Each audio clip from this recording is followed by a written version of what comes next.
कि हमारे तामसिक गुण वो हैं जो हमारे अंदर हीन भावना पैदा करके हमें खुद को उदास और नुकसान पहुंचाते हैं, और हमारे राजसिक गुण हमें ईर्ष्यालु और लोभी बनाकर दूसरों के प्रति नुकसान पहुंचा सकते हैं।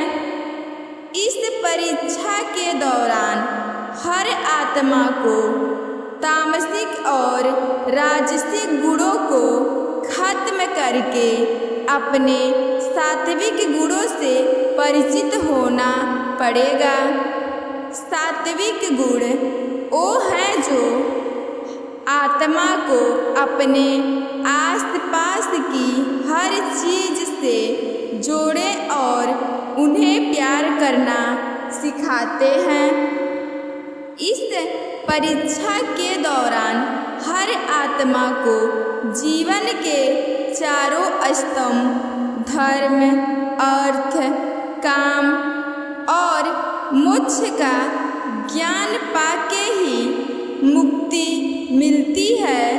यही वो द्वार है जिन्हें समझकर ही आत्मा परमात्मा को समझ सकती है। पहला द्वार धर्म का है और शेर इसका प्रतीक है। धर्म वही है जो गीता में लिखा हुआ है। धर्म वही है जो धारण किया हुआ है, जिसे आपका दिल मानता है, जैसे झूठ नहीं बोलना, चोरी नहीं करना, भगवान का निरादर नहीं करना, दूसरों को नुकसान नहीं देना।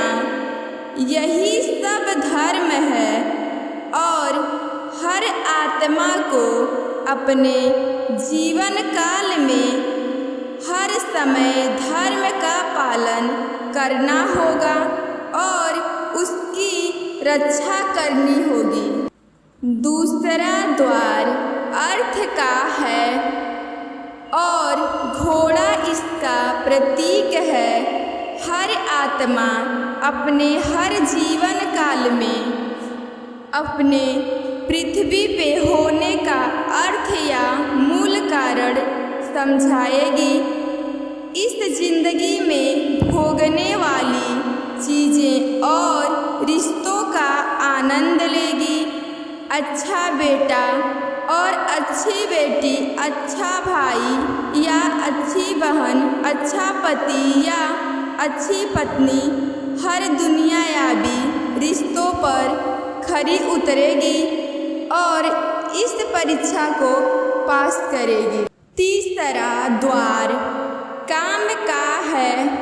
भगवत गीता समझाती है कि हर मनुष्य के अंदर काम, क्रोध, लोभ, मोह, अहंकार और ईर्ष्या जैसी 6 भावनाएं हमें अपने और दूसरों के प्रति नुकसान पहुंचा सकती है।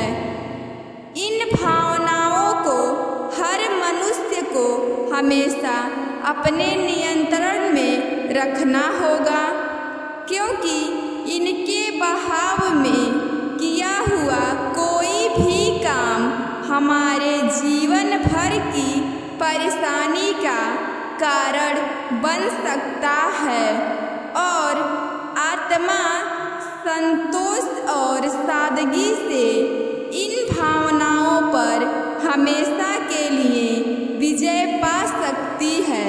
चौथा स्तंभ मोक्ष का है और हाथी इसका प्रतीक है।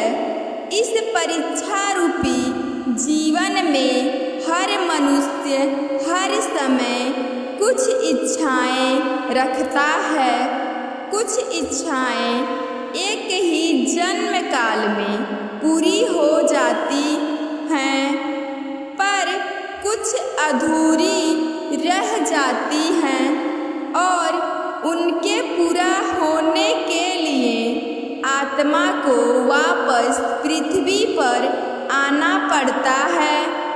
भगवत गीता समझाती है कि हमारी इच्छाएं ही मूल कारण हैं हमारे पृथ्वी पर वापस आने का, और अगर हम कोई भी इच्छा न रखें तो हम इस जीवन और मृत्यु से मुक्त हो सकते हैं। ये द्वार माफ़ी का भी है। जिन्होंने आपके साथ बुरा किया उनको माफ़ करके, और जिनका आपने बुरा किया उनसे माफ़ी मांग के मुक्ति पाई जा सकती है। जब तक आत्माएं इन चारों दरवाज़ों धर्म, अर्थ, काम और मोक्ष को समझ नहीं लेती, तब तक इस आत्मा को बार बार मनुष्य के रूप में आना ही पड़ेगा। परीक्षा का समय खत्म होते ही आत्मा शरीर और अन्य सब वस्तुओं को त्याग कर देती है। जो भी संसार में रहकर बनाया वो अब किसी और का होगा, और आत्मा अपने कर्मों के फैसले के लिए चली जाती है। आत्मा के अच्छे बुरे कर्मों का हिसाब होता है।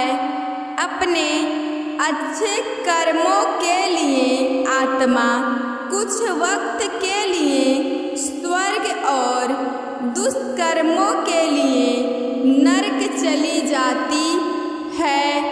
नरक में आत्मा को अपने पापों के अनुकूल सजाएं मिलती हैं, पर सजा खत्म होने के बाद आत्मा को फिर से एक नया शरीर और नया दिमाग मिलता है।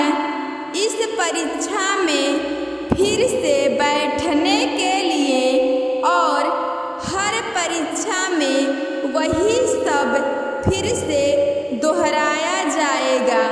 जिंदगी के 4 स्तंभ धर्म, अर्थ, काम और मोक्ष को समझने के लिए हर जन्म में अपने कई जन्मों के कर्मों के हिसाब से हर आत्मा को कभी अच्छे तो कभी बुरे हालातों से जाना पड़ता है। लेकिन जब तक आत्मा परमात्मा के साथ योग को नहीं समझ लेती, तब तक वो मुक्ति नहीं पा सकती।